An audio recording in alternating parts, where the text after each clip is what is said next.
دو تین سوالات ہیں جو آج کی مجلس میں اس کو دینا ضروری سمجھتا ہوں۔ ایک سوال یہ آیا ہے کہ جنازے کی نماز کے بعد جو فوراً دعا کی جاتی ہے وہ دعا کرنا کیسا ہے؟ اصل میں کچھ لوگوں کو کچھ غلط فہمیاں ہو جاتی ہے۔ اس غلط فہمی کو پہلے دور کرنا ضروری ہے۔ دنیا کے اندر مسلک دیوبند اور علماء دیوبند یہ علماء حق ہے، ان کا راستہ صحابہ کا راستہ ہے، ان کا راستہ قرآن حدیث کا راستہ ہے۔ اور آپ سمجھ لیجئے کہ مسلک دیوبند اور علماء دیوبند کا یہ کہنا ہے کہ جنازے کی نماز کے بعد فوراً دعا نہیں، دعا کب کریں گے؟ تدفین کے بعد دعا کی اجازت ہے، لیکن نماز جنازے کے بعد فوراً دعا نہیں ہے مسئلے کے دیوبند۔ تو جو لوگ دیوبند کو فالو کرنے والے ہیں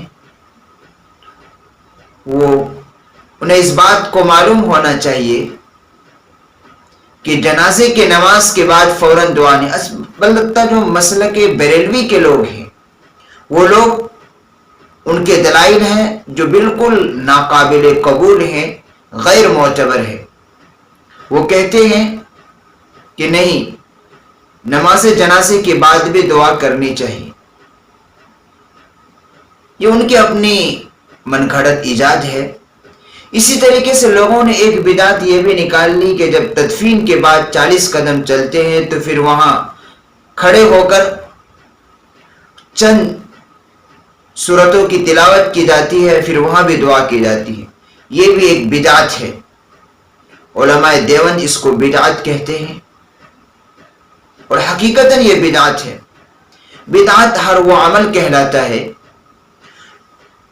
جو دین میں دین سمجھ کر ایجاد کیا گیا ہو، صحابہ سے اس کا ثبوت نہ ہو، قرآن و حدیث سے اس کا ثبوت نہ ہو، اور اس کو دین سمجھ کر کیا جائے، اسی کا نام بدعت ہے۔ اللہ کے نبی صلی اللہ علیہ وسلم کے دنیا سے پردہ فرمانے کے بعد تقریباً علماء کہتے ہیں، مورخین کہتے ہیں کہ 100 سال تک کوئی نہ کوئی صحابی زندہ رہے، لیکن کسی سے یہ عمل ثابت نہیں ہے کہ کسی نے جنازے کی نماز کے بعد فوراً دعا کرائی ہو، یا 40 قدم پر تدفین کے بعد 40 قدم چلنے کے بعد دعا کرایا ہو۔ کسی صحابی سے اس کا ثبوت نہیں ملتا۔ یہ اور طب تابعین تک بھی اس کا رواج نہیں تھا۔ یہ بعد کے لوگوں نے، من گھڑت لوگوں نے، جن کو قرآن و حدیث کا صحیح علم نہیں ہے، انہوں نے اس کو ایجاد کیا۔ تو ہمیں بدعات سے بچنا چاہیے۔ آج جو دنیا کے اندر اللہ تبارک و تعالیٰ کے مختلف عذابات آ رہے ہیں، ان میں ایک وجہ یہ بھی ہے کہ امت نئی نئی خرافات میں پڑ گئی ہے۔ اصل میں اطاعت نام ہے اللہ تبارک و تعالیٰ کی اطاعت و فرما برداری کا، سنت رسول اللہ صلی اللہ علیہ وسلم کی اتباع کا نام دین ہے۔ بہت سے لوگ یہ دلیل دیتے ہیں کہ ہم نے دعا کر لی تو کون سا غلط کر دیا، تو ان کا ایک سیدھا سا جواب ہے کہ مثلا مغرب کی نماز 3 رکعت فرض نماز ہے، آپ 4 رکعت پڑھ لیجئے، تو کیا کہتے ہیں لوگ کہ نماز نہیں ہوئی۔ کیوں نہیں ہوئی بھائی؟ انہوں نے 2 سجدے زیادہ کرے، 1 رکعت زیادہ پڑھی، تو کیوں نہیں ہوئی نماز؟ اس لیے کہ قرآن و حدیث کے خلاف ہے، اللہ کے حکم کے خلاف ہے۔ یہی تو بات ہم کہہ رہے ہیں، یہی تو بات علماء دیوبند کہتے ہیں کہ دین اصل میں نام ہے اتباع رسول کا۔ جیسا حکم دیا گیا ہے ویسا ہی کرنا ہے، اس میں کمی زیادتی کرنا جس کو افراد و تفرید کہتے ہیں، یہ اللہ کو محبوب نہیں ہے۔ اس لیے ہم سنت کو فالو کریں، قرآن و حدیث کو فالو کریں۔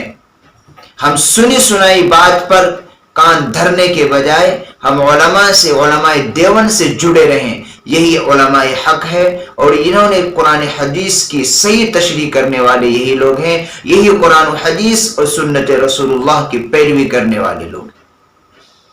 یہ ہدایت یافتہ ہے.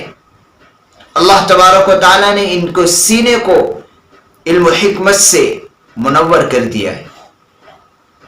ہم ان کو فالو کریں گے تو انشاءاللہ دنیا کے اندر بھی بدعت سے بچیں گے، خرافات سے بچیں گے، اور راہ راست پر قائم رہیں گے، اور انشاءاللہ مرنے کے بعد بھی اللہ تبارک و تعالی جنت میں جگہ نصیب فرمائیں.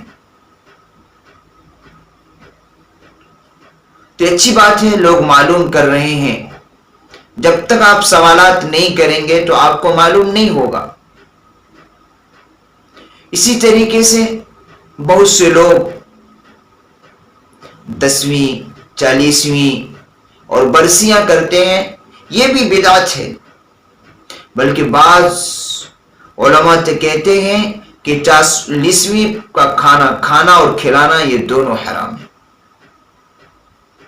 بعض کہتے ہیں تو اگر جائز پیسے سے کھانا کھلا رہے تو کھانا تو کھا سکتے ہیں، لیکن بدعت ہے یہ.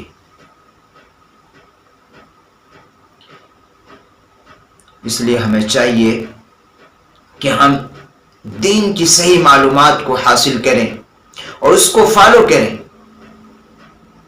اسی کا نام دین ہے. دین، بات یاد رکھیں، اتباع نبی کا نام ہے، اتباع کا نام دین ہے. اور یہ جو شریعت ہمیں دی ہے اللہ تبارک و تعالی نے، یہ سارے افراط و تفریط سے پاک ہے. دیگر مذاہب کے اندر حضرت موسیٰ علیہ السلام کی شریعت کے اندر افراط تھا، حضرت عیسیٰ علیہ السلام کی شریعت کے اندر تفریط تھا.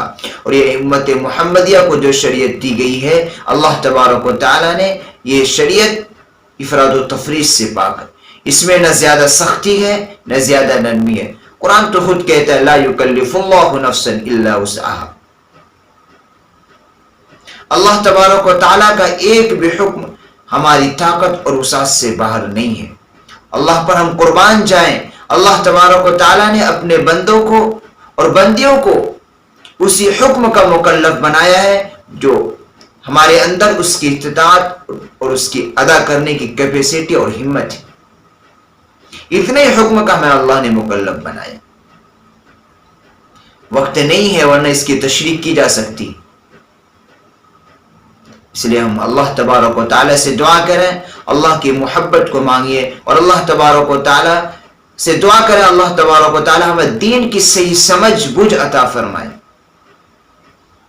اس کا ایک طریقہ ہے کہ ہم دین دار علماء سے جو سنت کو فالو کرتے ہیں، سنت پر عمل کرتے ہیں، اتباع نبی پر ان کا فوکس ہے، ایسے علماء کو ہم دامن پکڑیں، ان کی صحبت میں رہیں، ان سے اپنا تعلق قائم کریں. اللہ تبارک و تعالی ہمیں اور آپ کو دین کی صحیح سمجھ بھی عطا فرمائے گا، دین کا علم بھی عطا فرمائے گا، اور بدعات سے بچنے کی توفیق عطا فرمائے گا، اور ہمیں سنت پر عمل کرنے کی توفیق نصیب فرمائے گا. وآخر دعوانا ان الحمد للہ رب العالمین.